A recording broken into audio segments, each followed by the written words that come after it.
দেখতেছেন ওনারা ভয়ে নদী থেকে উঠে পড়ছে বা প্রায় 24 ঘন্টা উদ্ধার কাজ চালিয়েও ডুবুরি দল সেই ছেলের লাশ উদ্ধার করতে পারেনি। আর তারপর আজানের সাহায্যে সেই লাশ ভেসে উঠল পানির উপরে। বড় ভাই আজান দিচ্ছে এখন। অনেকেই বিষয়টাকে অলৌকিক বলে দাবি করছেন, কিন্তু মুসলমান আল্লাহকে বিশ্বাস করে, আর সেই আল্লাহর উপর বিশ্বাস করেই আজান দিয়েছেন।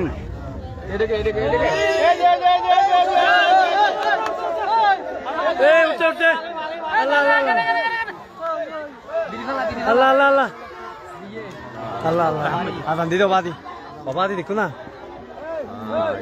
ছেলেটাকে উদ্ধার বললেও ভুল হবে। ডুবুরি দল যেখানে পারলো না সেখানে আজানের সাহায্যে কিভাবে ভেসে উঠে সেই লাশ। সবাই তো হতবাক, এলাকাবাসী থমকে গিয়েছেন। ঘটনাটা ঘটে গিয়েছে গতকাল চট্টগ্রাম রাঙ্গুনিয়া ইসামতি নদীতে একটা ছেলে ডুবে যায়। বিগত 24 ঘন্টা ফায়ার সার্ভিস এবং ডুবুরির সকল প্রচেষ্টা ব্যর্থ। তারপর আজান দেওয়ার সিদ্ধান্ত নেয় এলাকাবাসী, আর সাথে সাথেই সেই ছেলের লাশ ভেসে উঠে পানির উপরে।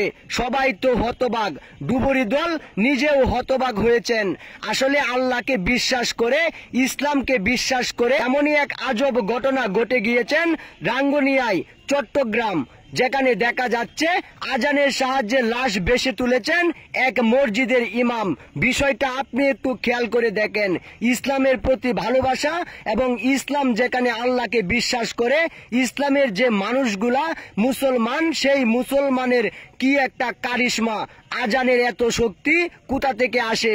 যেখানে ইহুদি কিংবা খ্রিস্টান যারা আল্লাহকে বিশ্বাস করে না, আল্লাহকে নিয়ে গালাগালি করে, নবীকে তুয়াক্কা করে না, এই নবী রাসূলের নামে আজান দেওয়াতেই ভেসে উঠল লাশ।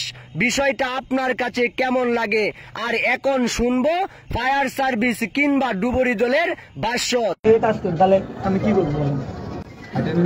এটার কি আর কোনো প্রসেসিং নাই? তারা কেন পারলেন না? আসলে আল্লাহর উপর কেউই নেই, আল্লাহকে বিশ্বাস করতে হবে। আল্লাহকে বিশ্বাস করলে সবকিছুই সম্ভব। আপনি ধৈর্য ধারণ করে আল্লাহর নামে কোনো কিছু করলে সেখানে সফলতা পাবেন। আর সেটা বিশ্বাস করে মসজিদের ইমামের বেতন কিংবা অন্য কিছুতে তাদেরকে আমরা ছাড় দেই না, কিন্তু সেই মসজিদের ইমামের আজানেই ভেসে উঠল ছেলের লাশ। মা বাবা খুশি ছেলের লাশ পেয়ে। যেখানে 24 ঘন্টা উদ্ধার কাজ চালিয়েও ছেলের লাশ উদ্ধার করতে পারেনি, তখন বাবা মা হয়তোবা আশা ছেড়ে দিয়েছিলেন, কিন্তু সামান্য এই আজানের খাতিরেই ছেলের লাশ ভেসে উঠলেন। এখন বিষয়টা আর সামান্য নেই, কারণ বিষয়টা এখন আপনার আমার জানার বিষয়। মুসলমান, ইসলাম আর এই আজানের শক্তি কতটা সেটা শুধু মুসলমানই জানে।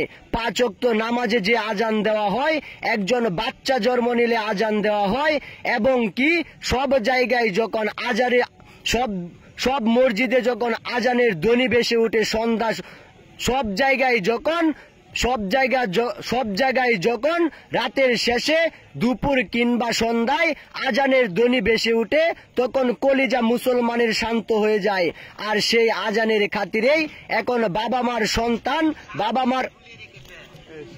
মার